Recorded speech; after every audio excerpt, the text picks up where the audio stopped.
Salut tout le monde, on se retrouve pour une nouvelle vidéo à l'occasion de la sortie du dernier tome de Batman Nocturne, la série de Ramvi qui, eh bien, c'est pas compliqué. Pour moi, c'est ce qu'on a eu de mieux sur Batman depuis beaucoup trop longtemps, j'ai envie de vous dire.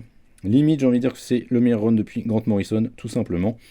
Un run complet en 5 tomes. 5 tomes signés, Ramvi avec une palanquée de dessinateurs, tous plus talentueux que les uns que les autres. Dans le premier tome, on a eu Raphaël Albuquerque.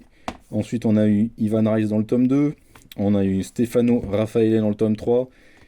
Jason Shawn Alexander, un dessinateur indépendant qui est venu faire un petit tour chez Batman pour le tome 4. Et puis alors dans le tome 5, c'est de la dinguerie. Ricardo Federici, Javier Fernandez, Guillermo March et j'en passe et des meilleurs. Un dernier tome qui va donc signer la fin de la lutte entre Batman et le clan qui avait pris le contrôle de la ville. J'ai bouffé leur nom comme d'habitude, je suis une vraie burne là-dessus. Le clan des Orgam qui avait lâché un démon, le démon Azmer, sur la ville de Gotham, qui avait poussé Batman à fuir la ville et à se reconstruire ailleurs. Il était complètement détruit psychologiquement et physiquement, il faut bien le dire. Donc voilà, on va le suivre donc dans cette reconstruction, puis la reprise du contrôle de la ville de Batman, bien évidemment. Bon, je vais éviter de vous feuilleter le tome 5, puisque si vous n'avez pas lu le reste, c'est un petit peu dommage, vous en conviendrez. Donc on va regarder le tome 1, le début. Batman Nocturne, c'est une série qui renoue avec l'ambiance gothique, avec une ambiance assez sombre et poisseuse, où un peu comme chez Scott Snyder, Gotham a sa propre existence, a une personnification, on va dire, en quelque part. On va donc y suivre un clan, le clan des Orgam, qui vient d'Asie, notamment on pense, ou en tout cas on suppose d'Inde, et qui cherche à reprendre le contrôle de la ville de Gotham, puisqu'ils estiment qu'ils y ont participé à sa construction, à sa conception, et donc ils estiment qu'ils ont le droit de venir réclamer ce qui leur revient, tout simplement. Et donc ils vont vouloir combattre Batman, bien évidemment, et pour ça ils vont mettre en place une musique que Batman commence à entendre doucement, et une musique qui va lui pourrir un peu la santé. Ça va notamment lui donner des hallucinations avec le démon Barbatos, un démon que Peter Milligan avait remis en place et que Grant Morrison avait réutilisé pendant son run. Donc on est clairement dans un run qui s'inscrit comme un hommage à ces périodes-là. La période très gothique de Peter Milligan et la période réinvention totale faite par Grant Morrison. On va suivre plein d'aspects, mais c'est vraiment une série qui se concentre sur l'aspect psychologique de Batman. C'est aussi ça qui est intéressant, montrer que Batman n'est pas du tout un individu infaillible, bien au contraire, c'est un individu très faillible dès le moment où on sait comment l'attaquer.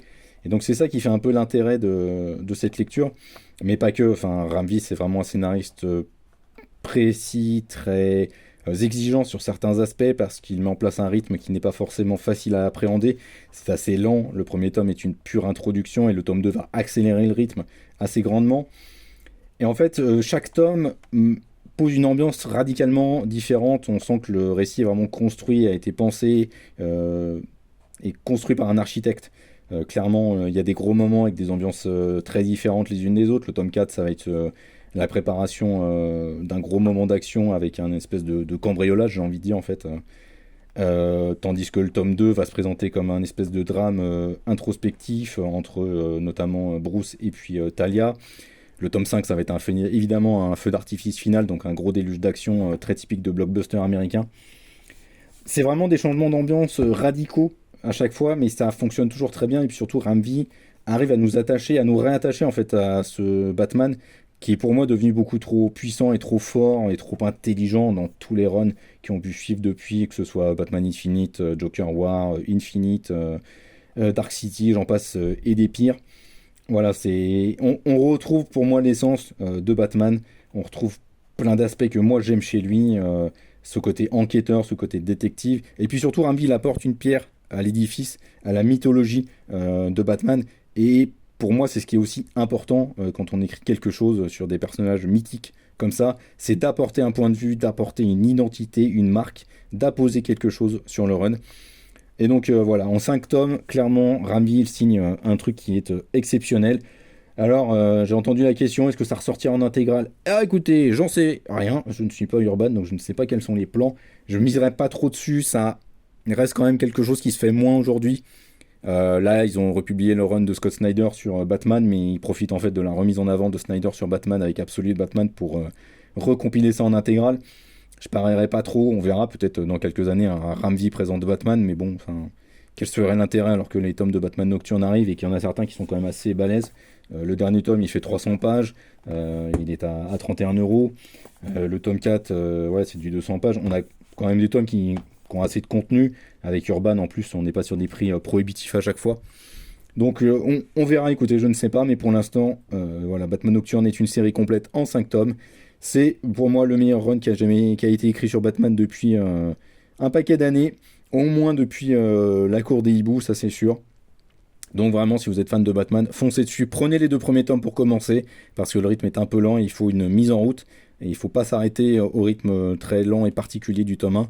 Il faut au moins s'accrocher jusqu'au tome 2.